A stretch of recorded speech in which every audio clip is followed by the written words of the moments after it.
Bonjour et bienvenue. Dans cette vidéo, on va étudier le machine simple, une matière qui se trouve dans le paragraphe 1.2 de votre cours d'énergie. Alors, commençons par définir les machines simples. Qu'est-ce que c'est une machine simple?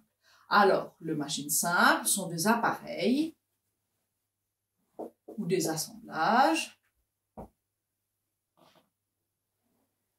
qui nous permettent d'effectuer un travail, de donner ou enlever de l'énergie à un système, tout en jouant sur un compromis, tout en nous permettant de compromettre entre la force et la distance.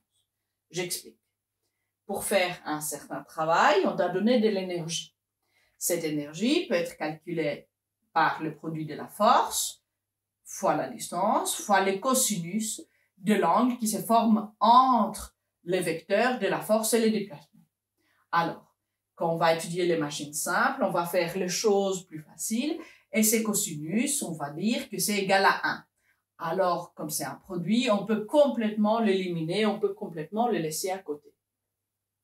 Ça veut dire que une machine simple va nous permettre de faire un même travail de force. Ça veut dire avoir le même résultat à la fin, soit en mettant une grande force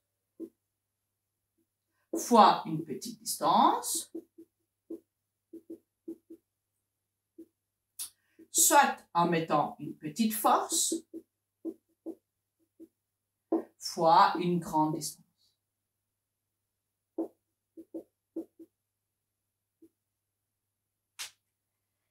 Similairement, pour la puissance, on a vu dans une autre vidéo que la puissance c'est la force fois la vitesse. On peut laisser les cosinus à côté parce qu'on parle de machines simples. Alors, pour avoir la même puissance, on peut soit mettre une grande force fois une petite vitesse, soit mettre une petite force, mais à grande vitesse.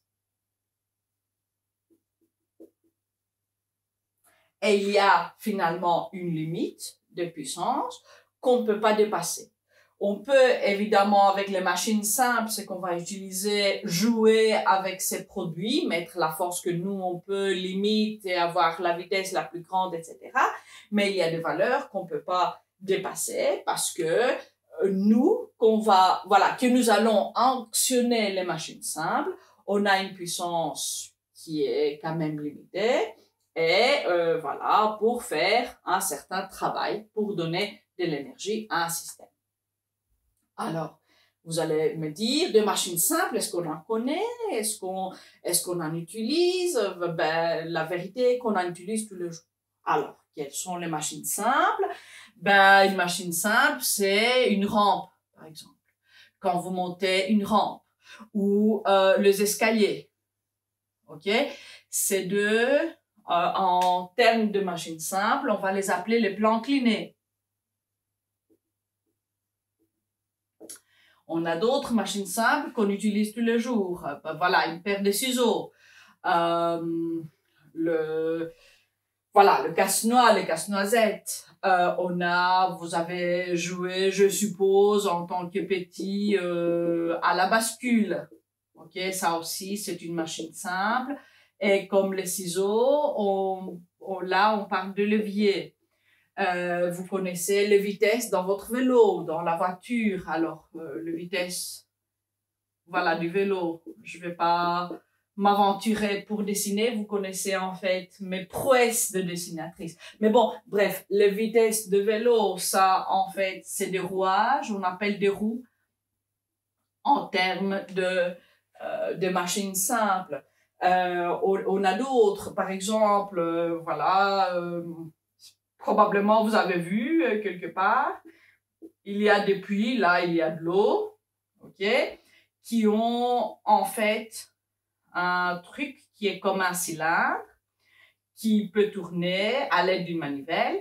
Et ici, il y a un fil qui va s'enrouler et va soulever un seau d'eau qui est quand même assez lourd. Cette machine, on appelle le treuil. Bon, on a aussi les poulies qu'on va dessiner un peu plus tard. Pardon, avec S, ici. Alors, vous voyez que, en fait, il vaut la peine d'étudier les machines simples car on les utilise tous les jours. Alors, je vais effacer et on va commencer à les analyser. Comment est-ce qu'on travaille avec les machines simples? Ben, il y a une grandeur physique qui est communément définie pour toutes les machines simples. Ceci, on appelle l'avantage mécanique. Alors, l'avantage mécanique,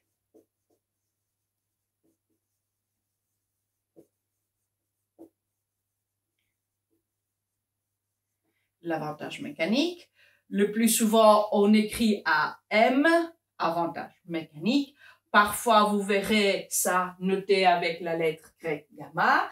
Nous, dans le cours, on va utiliser la notation AM pour avantage mécanique. C'est une valeur pure, il n'y a pas d'unité dans l'avantage mécanique, qui va nous donner une valeur. Alors, la valeur par laquelle notre force est amplifiée.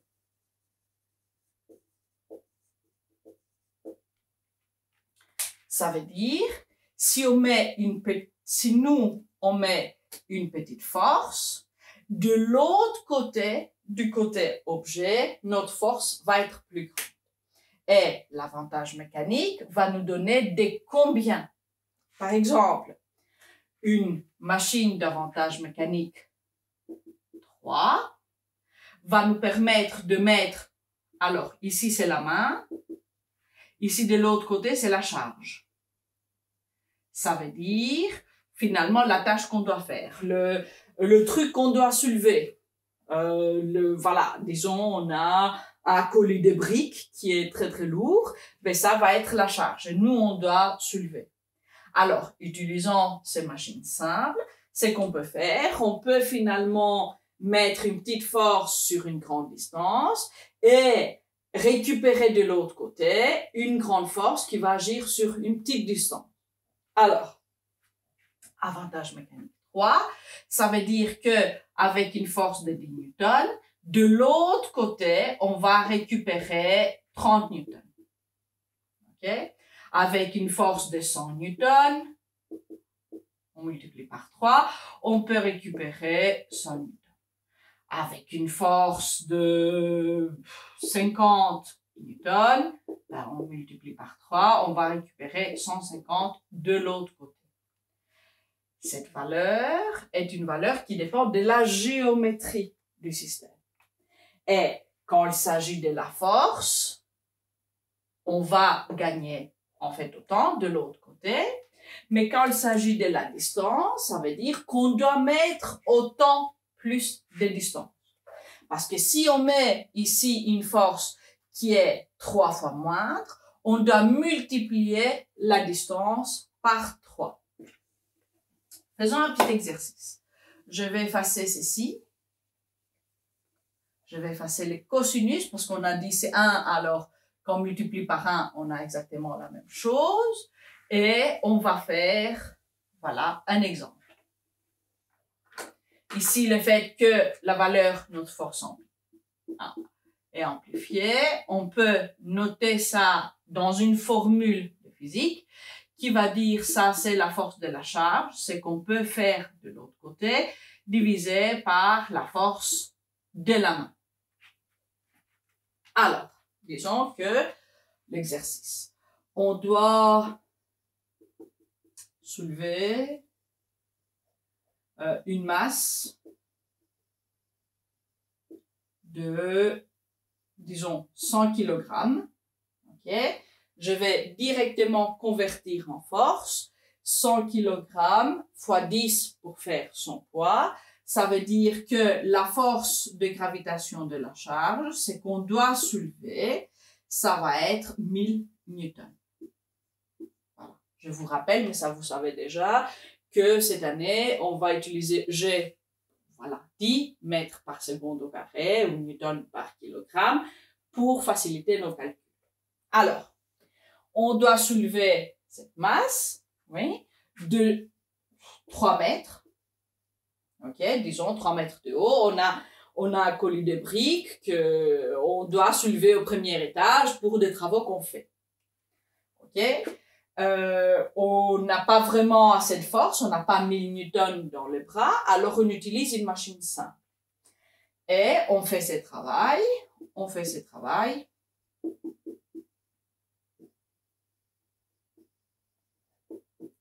utilisant une machine simple.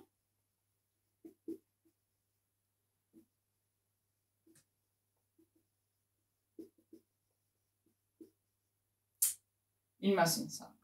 Notre force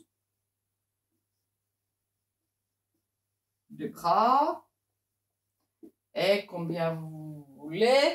Disons que ma force de bras, je peux, disons, soulever 25 kilos. Ok, 25 kilos, ça correspond à une force de 250 newtons. Alors, disons que on n'a que cette force-ci parce que on n'est pas très fort. Ok, ça c'est donné. Et les deux questions sont combien de chemins.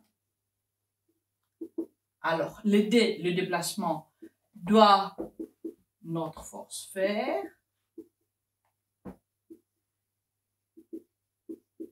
Ça, c'est une question.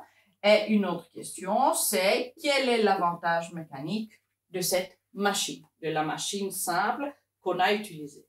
Alors, regardons ce qui se passe. On doit faire un travail donné. Ça ne change pas. Alors, notre but est de soulever les 100 kilos, 3 mètres de haut. Ça veut dire qu'on doit donner un travail. C'est la force de la charge fois la distance de la charge, qui va être le 1000 newtons fois les 3 mètres qu'on doit soulever. Vous voyez, je n'ai pas mis les unités là, newton et mètre, parce que comme on a les unités dans le système international, on peut ne pas les mettre là avec le chiffre et mettre à la fin l'unité finale. Et alors, ça va donner 3000 joules. 3000 joules, c'est le travail qu'on doit faire pour la charge. Maintenant, 3000 joules, le même travail, c'est le travail que notre main doit faire. Alors, le travail de la main, voilà, ça doit être le même, fois la distance que la main, la force motrice doit faire. Alors, ceci, le travail, on a déjà calculé, c'est de 3000 joules. Et ça, on va faire en mettant une force de 250 newtons, 250 newtons, fois la distance que la main va faire. Alors, si on résout pour la distance de la main, que nous demande l'exercice, la distance de la main va être 3000 joules divisé par 250 newtons. Et alors, ça va être, la réponse va être en mètres, parce qu'on a partout des unités dans le système international. Alors, 300 divisé par 25, on a 100 divisé par 25, c'est 4, fois 3, ça va faire, voilà, 12. Alors, notre main doit tirer pendant 12 mètres.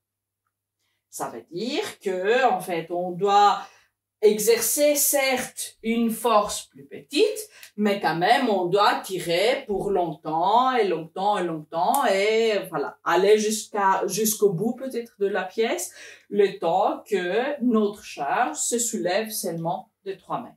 Maintenant, dernière partie, quel est l'avantage mécanique de cette machine?